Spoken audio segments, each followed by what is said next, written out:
શીતળા સાતમની વાર્તા બે વહુઓ હતી, એક દેરાણી અને બીજી જેઠાણી. રાંધણસઠનો દાડો આવ્યો. દેરાણી રાંધવા બેઠી. મોડી રાત સુધી રાંધીને નાની વહુને જોકાયા. છોકરો ધવડાવતી ધવડાવતી ઊંઘી ગઈ અને ચૂલો ટાઢો કરવાનું ભૂલી ગઈ. મધરાત થઈ અને શીતળામાં આવ્યા. ચૂલામાં આળોટ્યા. તેમણે શ્રાપ આપ્યો, જેવું મારું શરીર બળ્યું એવું તારું પેટ બળજો. સવારે જુએ તો નાની વહુનો છોકરો મળદું થઈને પડેલો. નાની વહુ તો જોધાર આંસુએ રડવા લાગી, પણ સાસુમાને નાની વહુ ઉપર હેત હતું તે કહેવા લાગી, વહુ રડવાથી કાંઈ નહીં વળે, જા શીતળામાં પાસે જા, એ તારો છોકરો સજીવન કરશે. વહુ તો ચાલી નીકળી. રસ્તામાં બે તલાવડી મળી. તલાવડી કહે, બહેન અમારું દુઃખ શીતળામાં પાસે જા તો પૂછતી આવજે. નાની વહુ કહે, ભલે. ત્યાંથી આગળ ચાલી બે આખલા મળ્યા. તે પણ કહે, બહેન અમારા દુઃખનું નિવારણ પૂછતી આવજે. નાની વહુ કહે, ભલે.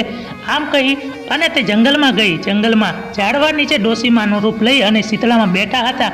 તેમણે વહુને જતી જોઈ કહ્યું, વહુ મારું માથું જોતી જાને. વહુએ ડોસીમાનું માથું જોયું. તેમની ખંજવાળ મટી ગઈ અને તેમને સાક્ષાત દર્શન આપતા દીકરાને સજીવન કરી દીધો. વહુ તો રાજી થઈ ગઈ. તેમણે તલાવડી અને આખલાનું દુઃખનું નિવારણ પૂછ્યું. તેમણે નિવારણ કર્યું. આવી રીતે નાની વહુનો છોકરો સજીવન થયો. હે શીતળામાં, જેવા દેરાણીને ફળ્યા એવા અમને ફળજો અને સૌને ફળજો.